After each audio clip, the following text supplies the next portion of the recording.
नमस्कार। आज के इस बेहद खास विश्लेषण में रामायण के सबसे जबरदस्त और रोंगटे खड़े कर देने वाले प्रसंगों में से एक पर बात होने वाली है। जब बाली पुत्र अंगद ने लंका में जाकर सीधे रावण के अखाड़े में उसे चुनौती दी। ये सिर्फ एक किस्सा नहीं है, बल्कि कूटनीति, गजब के आत्मविश्वास और एक बेहतरीन माइंड गेम का परफेक्शन है। तो चलिए, बिना किसी देरी के सीधे इस कहानी में डुबकी लगाते हैं। सुबेल पर्वत से इस पूरे अभियान की शुरुआत होती है। प्रभु श्री राम का संदेश एकदम साफ और दो टूक था। उनका कहना था कि हम शांति चाहते हैं, लेकिन कायरता की वजह से नहीं, बल्कि न्याय के लिए। ये बात बहुत गहराई से बताती है कि युद्ध कभी भी पहला विकल्प नहीं होना चाहिए। इतनी असीमित शक्ति होने के बावजूद राम जी ने इस महाविनाश को रोकने के लिए शांति का ये आखिरी दांव खेला। और इस आखिरी शांति प्रस्ताव को लेकर जाने की जिम्मेदारी किससे मिली? महाबली अंगद को। बल और बुद्धि दोनों में बेजोड़ अंगद ने इस काम को खुशी खुशी स्वीकार किया। उनका मकसद सिर्फ एक संदेश पहुंचाना नहीं था, बल्कि रावण के उस अजेय होने के घमंड को उसी के घर के बिल्कुल बीचों बीच कुचलना था। ये एक बहुत ही खतरनाक कदम था, सीधे दुश्मन के सबसे सुरक्षित गढ़ में घुसना। अंगद की एंट्री ही अपने आप में किसी महाकाव्य के ब्लॉकबस्टर सीन जैसी थी। सुबेल पर्वत से उन्होंने एक ऐसी गगनचुंबी छलांग लगाई कि सीधे स्वर्ण लंका के मुख्य द्वार पर जाकर उतरे। उनके जमीन पर कदम रखते ही जो जबरदस्त धमक हुई, उससे लंका के पहरेदार झटके खाकर दूर जा गिरे। अपनी शुरुआत से ही अंगद ने अपनी ताकत और निडरता का डंका बजा दिया था। शांत अपमान और चतुर प्रहार। लंका के भव्य दरबार में बिना कोई हथियार उठाए ही ये कूटनीतिक और दिमागी युद्ध शुरू हो चुका था।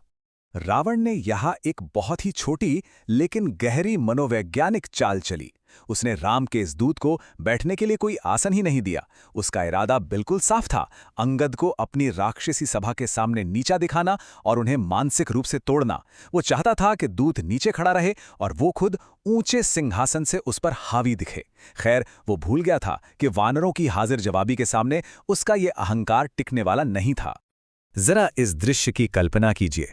एक तरफ रावण का वो सोने से मढ़ा विशाल सिंहासन, जिस पर उसे बहुत गुमान था, और दूसरी तरफ अंगद, जिन्होंने बिना किसी से कुछ मांगे बस मुस्कुराते हुए अपनी पूंछ को बढ़ाना शुरू किया और उसे कुंडली मारकर एक विशाल गगनचुंबी सिंहासन में बदल दिया।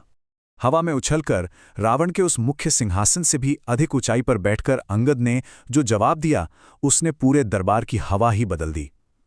उन्होंने रावण की आंखों में सीधा देखते हुए कहा कि यदि तुम्हारी सभा में दूत का सम्मान करना नहीं आता, तो राम के दूत अपना आसन खुद बनाना जानते हैं।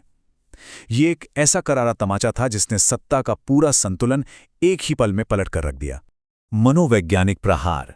यहां से यह टकराव केवल बैठने के स्थानों से आगे बढ़कर एक विनाशकारी शाब्दिक युद्ध में बदल जाता है। रावण, जो अब तक हावी होने की कोशिश कर रहा था, अचानक बचाव की मुद्रा में आ गया। स्थिति पर वापस अपनी पकड़ बनाने की हताश कोशिश में उसने अपनी दाढ़ी पर हाथ फेरा और भारी गरजती हुई आवाज में पूछा कि तुम कौन हो और किसकी शह पर मेरी लंका में आकर अपनी मौत को बुलावा दे रहे हो। असल में वो अंगद को अपनी डरावनी आवाज से दबाने की कोशिश कर रहा था। लेकिन अंगद कहाँ डरने वाले थे। उन्होंने एक ऐसा जोरदार अट्टहास किया कि उनकी हंसी पूरे दरबार में गूंज उठी, और फिर उन्होंने अपना वो परिचय दिया जिसने रावण के 10 चेहरों की हवाइयां एक झटके में उड़ा दी। अंगद ने कहा कि मैं उस महाबली का पुत्र हूं जिसके नाम से तुम्हारी गर्दनों में सिहरन पैदा होती है। मैं किष्किंधा नरेश, बाली का पुत्र अंगद हूं। यहां एक बहुत ही दिलचस्प नंबर सामने आता है, 6, पूरे 6 महीने। ये ठीक वही समय है जब अपनी ताकत के नशे में चूर रावण को महाबली बाली ने अपनी कांख में दबाकर रखा था। अंगद ने इस एक संख्या का जिक्र करके रावण को उसी के भरे दरबार में उसकी सबसे शर्मनाक हार की याद दिला दी।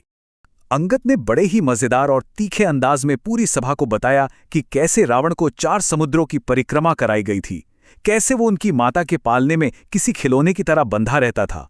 जरा सोचिए, जो रावण खुद को तीनों लोकों का स्वामी मानता था, उसकी ये सच्चाई जब उसके अपने ही मंत्रियों के सामने खुलकर आई तो क्या हालत हुई होगी उसकी।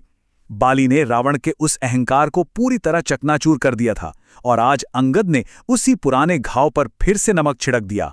रावण का टूटता धैर्य। अपने ही मंत्रियों और दरबारियों के सामने इस तरह बेनकाब होना रावण के लिए बर्दाश्त से बिल्कुल बाहर था। जरा उस दरबार के माहौल की कल्पना कीजिए। पूरे दरबार में एक खौफनाक सन्नाटा पसर गया। रावण के अपने शूरवीर और मंत्री शर्म से आंखें चुराने लगे। सबने अपनी नजरें जमीन में गड़ा लीं। और रावण, उसकी शर्मिंदगी अब एक प्रलयंकारी गुस्से में बदल चुकी थी। उसकी आंखें गुस्से से लाल हो गई थीं और ऐसा लग रहा था मानो अंगारे उगल रही हों। अपना पूरा संयम और मानसिक संतुलन खोते हुए रावण ने दहाड़कर अपनी तलवार निकाल ली। उसने चिल्लाकर अपने सैनिकों को आदेश दिया कि इस बदतमीज वानर को पकड़ लो और इसके टुकड़े टुकड़े कर दो। ये इस बात का सबसे बड़ा सबूत था कि रावण अब शब्दों और कूटनीति के खेल में पूरी तरह हार चुका था और अपनी बौखलाहट मिटाने के लिए शारीरिक बल का सहारा ले रहा था। अंतिम महाचुनौती। जैसे ही राक्षस तलवारें और भाले लेकर आगे बढ़े, कहानी अपने सबसे जबरदस्त मोड़ पर पहुंच गई। रावण का आदेश पाकर विशाल राक्षस अंगद की ओर झपटे ही थे कि अंगद ने वो किया जो इतिहास बन गया। वे अपनी पूंछ के उस ऊंचे आसन से छलांग लगाकर नीचे उतरे और धरती पर एक इतनी जोरदार लात मारी कि पूरी स्वर्ण लंका का दरबार थर्रा उठा।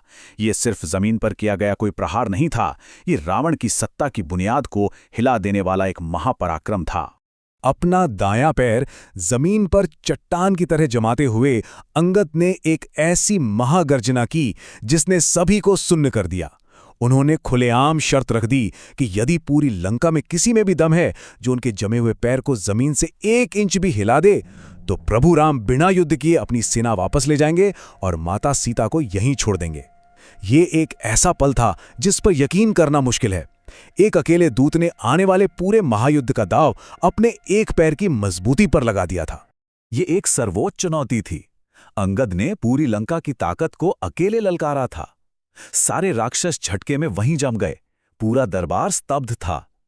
तभी उस सन्नाटे को चीरते हुए रावण के सबसे शक्तिशाली सेनापति जैसे कि मेघनाद हैरान होकर उस पैर को उठाने के लिए आगे बढ़ते हैं।